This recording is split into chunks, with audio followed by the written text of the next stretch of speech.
It's a trap! Fighters coming in.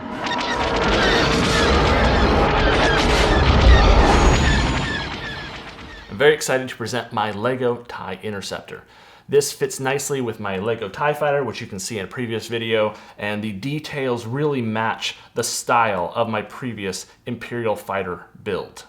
The reason I designed the wings to have long single plates outlining the wings is because it better matches the TIE Fighter that I built as well, and it just better matches the source material, as the TIE Fighter line has these kind of indented wings into a metal panel.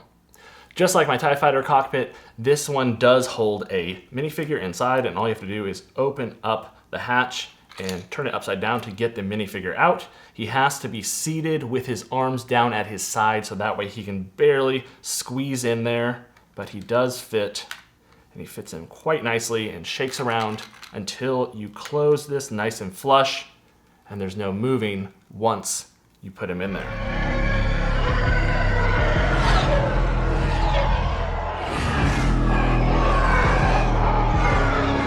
This interceptor really can be swooshed around. You can spin it and it feels really great to do that. You can hold it by its wings and it's not going to just break apart on you. It does have a little bit of looseness in these long plates here, but they're very much going to stay. They might wiggle a little bit, but they're not going anywhere. And it's very strong, but yet not super kid strong, just like I explained with my TIE Fighter. I want to point out a design choice I made with the interceptor with accuracy or stability. The wings go a little bit farther than they should because of a 2x1 clip that I use at the end of them, because it helps stabilize these plates or these long panels on the outside.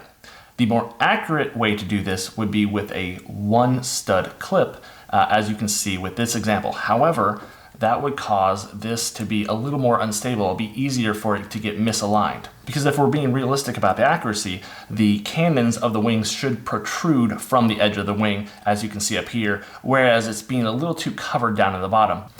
With my builds, I go for a bit of stability, not as much as Lego does, but I don't go for amazing accuracy to where it sacrifices stability. And I feel more confident handing this to my kids, and it's going to be a playable but also displayable set.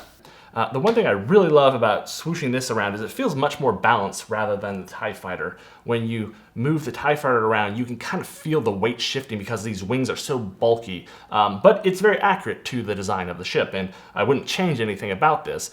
But with the Interceptor, it just feels much more balanced. I don't feel the weight shifting as I spin it and swoosh it around like this.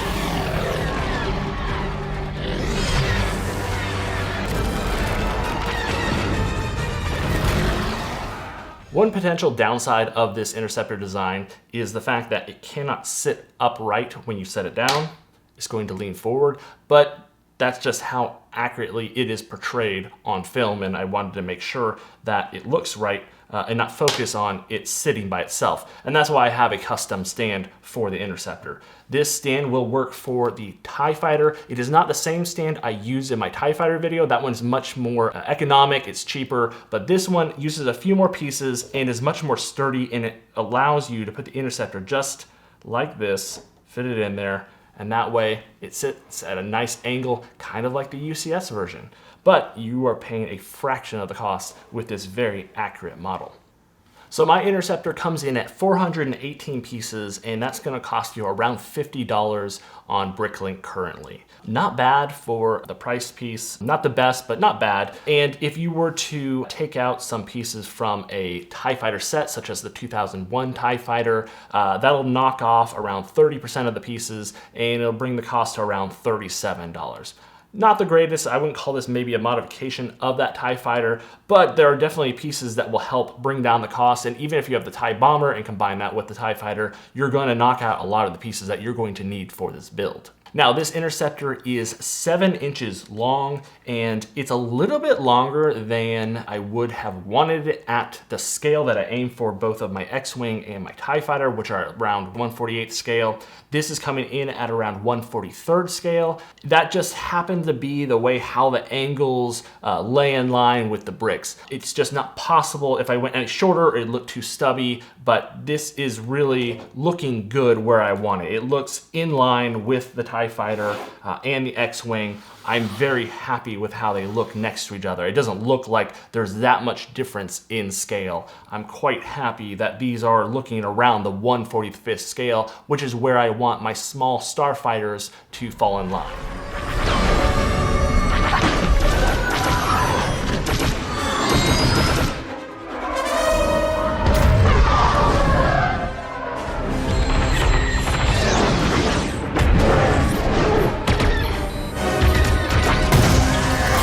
I recently built the official Lego TIE Bomber set, and I must say, this is actually a really good set. When I first saw it and it came out, I was kind of iffy about it, and I thought maybe it was too small, but when I was solidifying my scale, and you should go check out my previous video about the scale that I build in, this really fits very closely with the 1/45th starfighter scale that I'm building in. And this is at around, I think, 1/52nd scale. Again, this is around 1/43rd, so it looks very close. It looks really good. Eventually, I probably will redo the TIE Bomber. There are some things I would fix about this.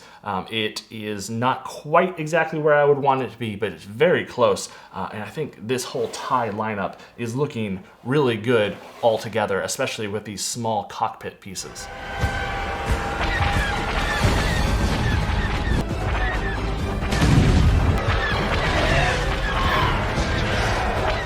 I hope you guys enjoyed my TIE Interceptor design, and if you build it, please post pictures. I love it when people build it and they show off, or even if they modify it. I love seeing those pictures, so please do share. And you know, this really is the poor man's TIE Interceptor. The UCS one got released recently, and it's $230. It's huge. It's not in my wheelhouse. More power to you if you love those expensive sets and you have the room for them. I don't. I try to make things as detailed as possible in this small size, as you all know from watching my previous videos. So this is really cool to have in hand, and this is such a cool ship. I love how aggressive and fast looking the TIE Interceptor is. When we saw those in Return of the Jedi, they were just so awesome to see. I believe the lore behind them is that the TIE Advanced was too expensive to make, but instead they made the TIE Interceptor, which was something that they could mass produce and give to the TIE fighters. So I love this ship. It was really cool to see in Mandalorian Season 3, and I really do love having it here in hand and being able to swoosh it around with this very light and nimble model. Hi, you made it to the end of the video. Thank you. I really appreciate all the comments and likes, and I don't like spending time telling people to like and subscribe because you will or you won't if you like it. But I did want to let people know that my next video is going to be about another designer's build that I'm going to feature on my channel. It is something that is very monumentous, and I am really excited to show it to you guys. It is a build that I don't think I could have done as well as this designer, so I decided to feature just their build instead of mine. The reason why I bring this up is because if people only watch me on Rebrickable, you're not going to get notified about it. So just FYI, you might want to head over to YouTube and subscribe if you want to be alerted to this new video that's going to come out in maybe a month or so. So just FYI, and thank you all for watching.